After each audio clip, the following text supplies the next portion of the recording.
इस्लामाबाद को सब जानते हैं, साफ सड़कें, सबज पहाड़, खामोश सेक्टर्स। लेकिन क्या आपने कभी सोचा है कि ये शहर इतना मुख्तलिफ क्यों लगता है? क्यों यहाँ हवा ज़रा साफ महसूस होती है और वक्त ज़रा आहिस्ता चलता है? शायद इसलिए कि इस्लामाबाद सिर्फ इमारतों का शहर नहीं, ये मनसूबाबंदी, फितरत और सोच का शहर है। आज का सफ़र मुझे ले जा रहा है उस जगह जहाँ ये शहर सांस लेता है, सिखाता है और याद रखता है। ये जगह है शक्करपड़िया।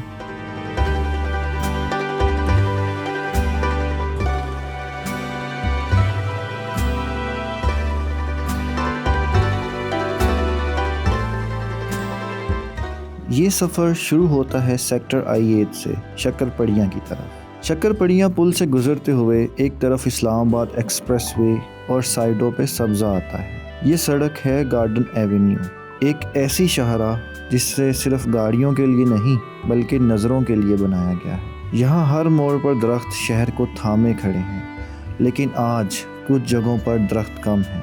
कई दहाइयों पहले यहाँ पॉपुलर यानी पोलन के दरख्त लगाए गए जो बाहर से लाए गए थे। इन्हीं दरख्तों ने इस्लामाबाद में पोलन एलर्जी का बहरान पैदा किया और आज इन्हें काटा जा रहा है ताकि ये शहर दोबारा अपनी असल फितरत की तरफ लौट सके। हालिया दिनों में यहाँ बड़े पैमाने पर दरख्त काटे गए। हुकाम कहते हैं कि नए दरख्त लगा दिए गए हैं और ये सच है, लेकिन फितरत वक्त मांगती है। एक दरख्त एक मौसम में साया नहीं बनता और शायद यही हमें सिखाता है कि तरक्की अगर फितरत के बगैर हो तो सांस लेना भी महंगा हो जाता है। इसके बाद मैंने अपनी बाइक स्टार्ट की और पहुंचता हूं Pakistan museum of natural history.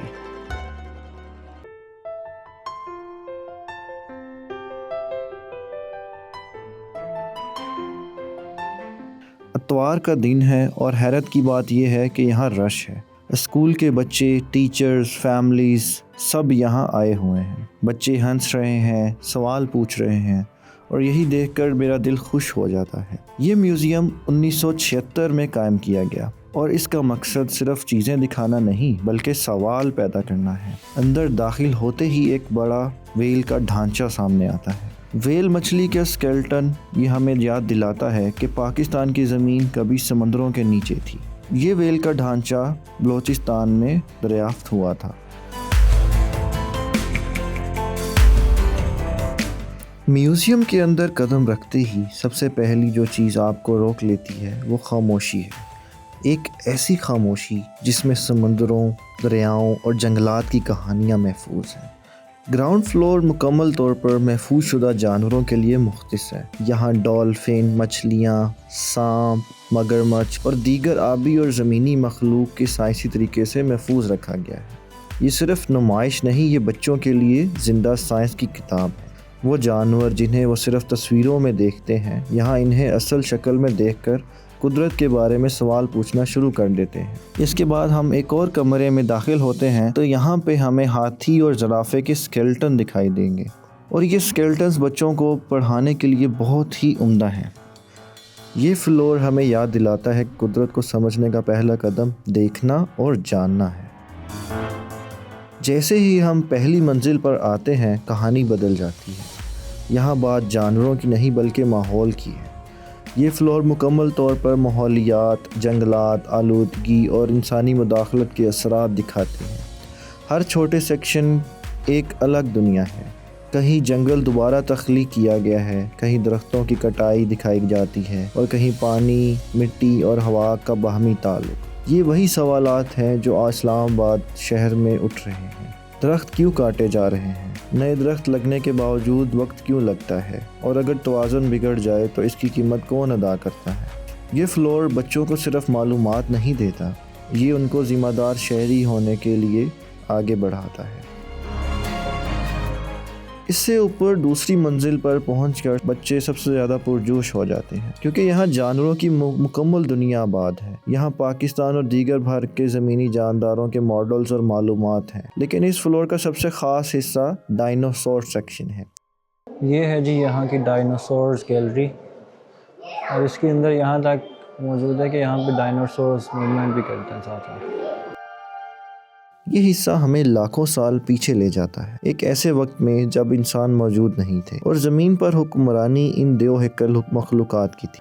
ये डायनासोर हिलते भी हैं और बच्चे इनसे सही लुत्फ़अंदोज़ भी होते हैं और डरते भी हैं। ये फ्लोर बच्चों को वक्त का तस्वुर सिखाता है कि ज़मीन हमसे बहुत पुरानी है और हम इसकी कहानी का सिर्फ एक छोटा सा बाब है।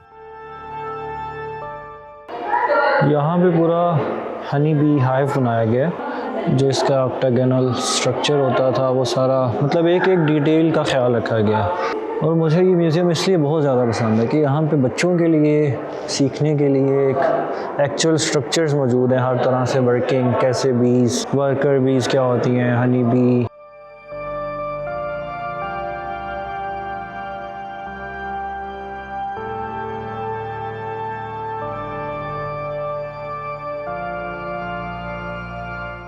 चलते हैं इससे ऊपर गैलरी में, देखते हैं वहाँ पे क्या है।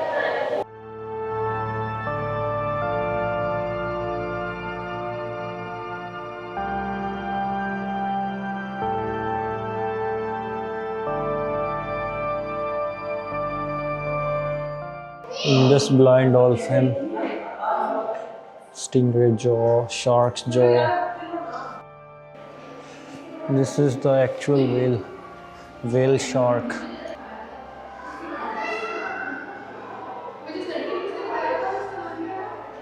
मोस्टली यार मतलब आर्टिफिशियल, लेकिन कुछ एनिमल्स को यहाँ पे प्रिजर्व भी किया गया है।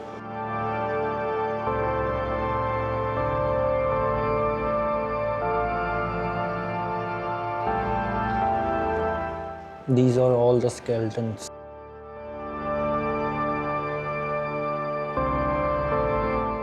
तीसरी मंजिल हमें ज़मीन के अंदर ले जाती है, जहां कहानी जानदारों से निकलकर पत्थरों और पहाड़ों तक पहुंचती है। ये फ्लोर पाकिस्तान के मादनी वसाइल के लिए वक्फ है। ये मुख्तलिफ पत्थर, मार्बल, मादनियात और ख़ास तौर पर साल्ट रेंज और ख्योड़ा नमक की कान के बारे में तफसील मौजूद है। ये हमें याद दिलाता है कि पाकिस्तान सिर्फ ज़मीन के ऊपर खूबसूरत नहीं, बल्कि ज़मीन के अंदर भी बेशुमार ख़जाने रखता है। ये फ्लोर बच्चों को जोग्राफिया से जोड़ता है और बड़ों को एहसास दिलाता है कि एक मुल्क की असल ताकत इसके वसाइल को समझने में है।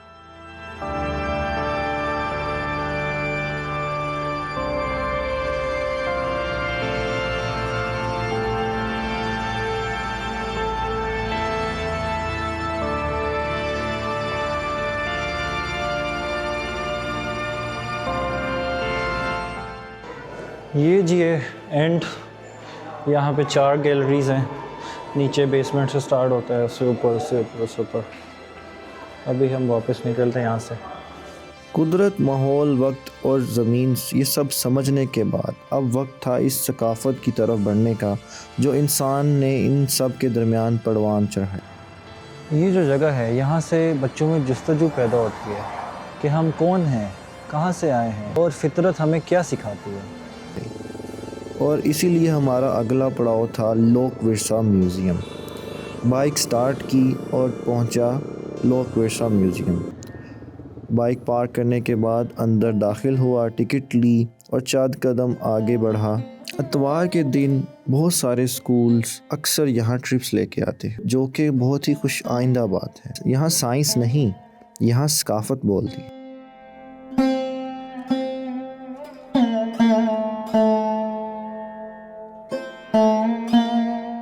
थोड़ा आगे बढ़ता हूँ तो कवाली की आवाज़ आती है। मैं थोड़ी देर उसके पास रुकता हूँ, उसकी कवाली से लुत्फ़ अंदोज़ होता हूँ।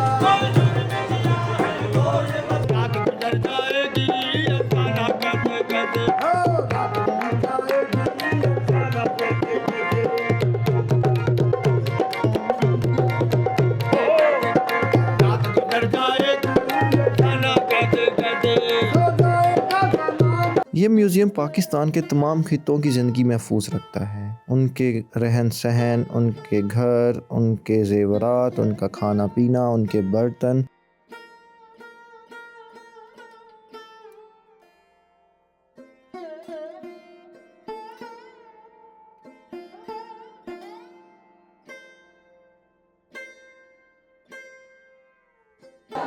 So this is the land of history। एक वॉल क्रिएट की गई है Zahiruddin Babar, Sher Shah Suri, Ibn Battuta, जंगीज़ Khan, Mohammad bin Qasim.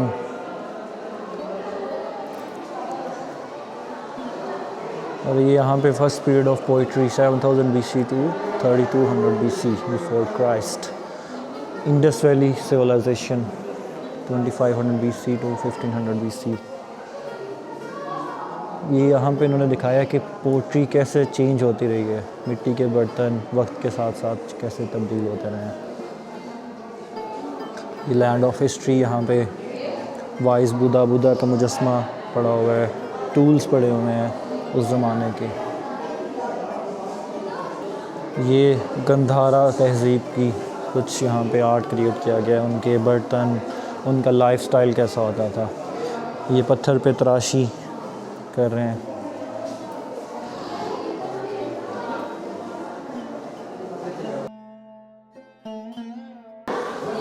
Sufis and there shrines, आदम खान दुरखाना, सूफिया और उनकी दरगाहें बनाई गई हैं।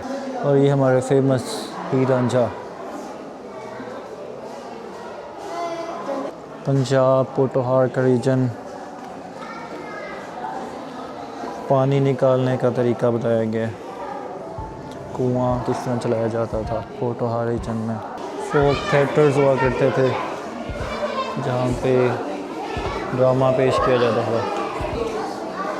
और ये हमारे और आपके फेमस करैक्टर पीटीवी पे कार्टून हुआ करते थे। कल्चर भी नज़र आएंगे, उनके ड्रेसिंग, उनके कपड़े।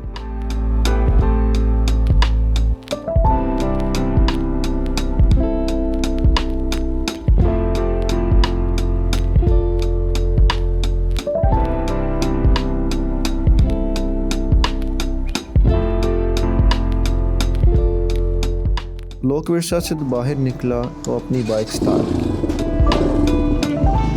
ये है शक्करपड़ियाँ की फॉरेस्ट। यहाँ भी अब काफ़ी दरख्त काटे गए हैं, लेकिन यहाँ पे अब नए दरख्त लगाए जा रहे हैं और उम्मीद करते हैं कि इन दरख्तों की प्रॉपर देखभाल होगी। यहाँ एक दो मशहूर जगह भी आती हैं। इनमें से एक जगह जमाल कैफ़े है, एक ऐसी जगह जहाँ दरख्तों के बीच बैठकर चंद लम्हे के लिए वक्त ठहरा हुआ लगता है। यहाँ पे आप चाय भी पी सकते हैं और थोड़े सुकून भरा लम्हे एंजॉय कर सकते हैं। और यहाँ पे जॉन मुर साहब एक कोट कहते हैं, and into the forest I go to lose my mind and find my soul. यहाँ से थोड़ा आगे बढ़ते हैं तो शक्करपड़ियाँ मॉन्यूमेंट पहुँचते हैं।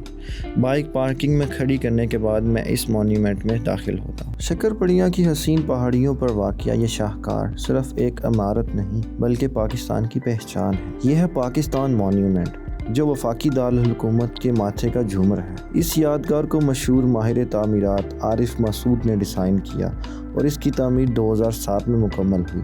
इसकी शक्ल एक खिलते हुए फूल जैसी है जो पाकिस्तान की तरक्की और खुशहाली की इक्कासी करती है। बड़ी पंखड़ियाँ ये 4 सूबों पंजाब, सिंध, बलोचिस्तान और खैबर पख्तूनख्वा की नुमाइंदा करती। छोटी पंखड़ियाँ ये गिलगित बल्तिस्तान, आज़ाद जम्मू और कश्मीर और कबायली इलाकों को ज़ाहिर करती हैं। अंदरूनी नक्शो निगार पंखड़ियों की अंदरूनी दीवारों पर तहरीक पाकिस्तान और कौमी विरसे की खूबसूरत तस्वीर कशी की गई है।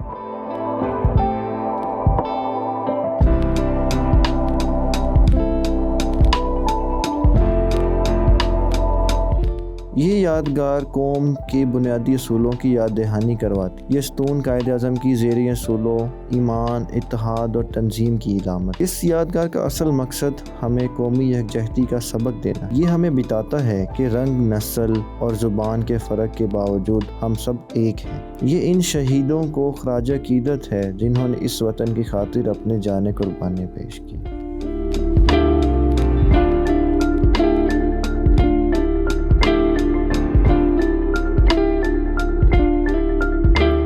पाकिस्तान मॉन्यूमेंट की खूबसूरती देखने के बाद अब हम इसके साथ ही वाक़या पाकिस्तान मॉन्यूमेंट म्यूज़ियम के अंदर कदम रखते हैं। ये जगह महज एक इमारत नहीं बल्कि हमारी तारीख़ का एक ज़िंदा दस्तावेज़ है।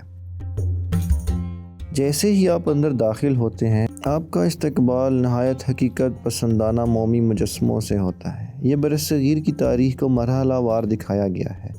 कदीम तहज़ीबें, वादी सिंध, गंधारा आर्ट के नमूने, अब हम दाखिल होते हैं फ्रीडम ऑफ मूवमेंट, तहरीक आज़ादी।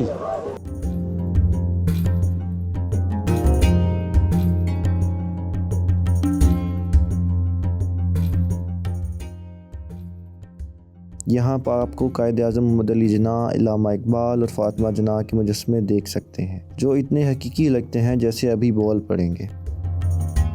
म्यूज़ियम का सबसे अहम हिस्सा वो गैलरीज़ हैं जहाँ हमारे बानियों की ज़ाती इस्तेमाल की अशिया महफूज हैं।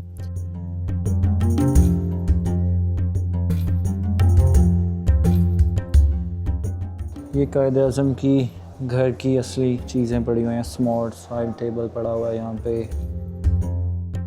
यहाँ कायद-ए-आज़म की इस्तेमाल शुदा शेरवानियाँ, कलम और तारीख़ी ख़ातूत मौजूद हैं।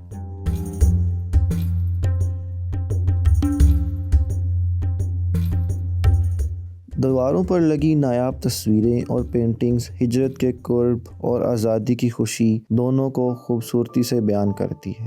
ये म्यूज़ियम हमें याद दिलाता है कि ये मुल्क कितनी कुर्बानियों के बाद हासिल हुआ था।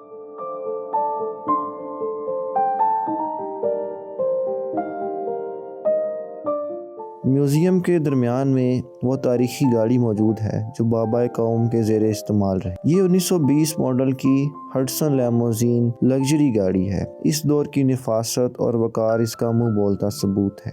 ये गाड़ी बलोचिस्तान के ख़ानदान ने लोक विरसा को तोहफ़े में दी थी ताकि आने वाली नस्लें अपने अजीम लीडर की तर्ज ज़िंदगी को देख सकें। इस गाड़ी के पीछे आपको शानदार घोड़ा बग्गी नज़र आती। इस बग्गी में कायद-ए-आज़म और मादरे मिल्लत फातिमा जिन्ना के मोमी मुजस्समे इस तरह सजाए गए हैं जैसे वो किसी सरकारी तकरीब में शिरकत के लिए जा रहे हों। म्यूज़ियम में एक हिस्से में 2 बड़ी पुरकशिश गाड़ियाँ और भी हैं जो पाकिस्तान के सदूर और वज़राए आज़म के ज़ेरे इस्तेमाल रहीं। 1970 मॉडल की मर्सिडीज़ पुलमैन ये इस वक्त की दुनिया की महंगी तरीन और जदीद तरीन गाड़ी थी। इसे सदर याहिया खान और जुल्फ़िकार अली भुट्टो ने इस्तेमाल किया। इस गाड़ी में यासिर इरफात, मोअम्मर क़ज़ाफ़ी और शाह फैसल जैसी आलमी शख्सियात ने भी पाकिस्तान के दौरों के दरमियान सफ़र किया। कायद-ए-आज़म ने कहा था, हम सब बराबर हैं, ख्वाह किसी भी मज़हब या इलाके से हों, और शायद इस्लामाबाद इसी ख्याल की अमली शक्ल है। ये शहर हमें ये सिखाता है कि शनाख्त अलग हो सकती है मगर मंजिल सबकी एक है। अगर हम दरख्तों की तरह इकट्ठे खड़े रहेंगे तो आंधियाँ भी शहर नहीं गिरा सकती। इस्लामाबाद देखने की जगह नहीं, समझने की जगह है, और शायद इसीलिए लोग यहाँ आना चाहते हैं। अगर आपको शक्करपड़ियाँ की कहानी पसंद आई तो वीडियो को लाइक कर दें और चैनल को सब्सक्राइब करना ना भूलिएगा ताकि अगली आने वाली मज़ीद कहानियाँ आप मेरे साथ सुन सकें और महसूस कर सकें। मिलते हैं अगली वीडियो में। अल्लाह हाफ़िज़।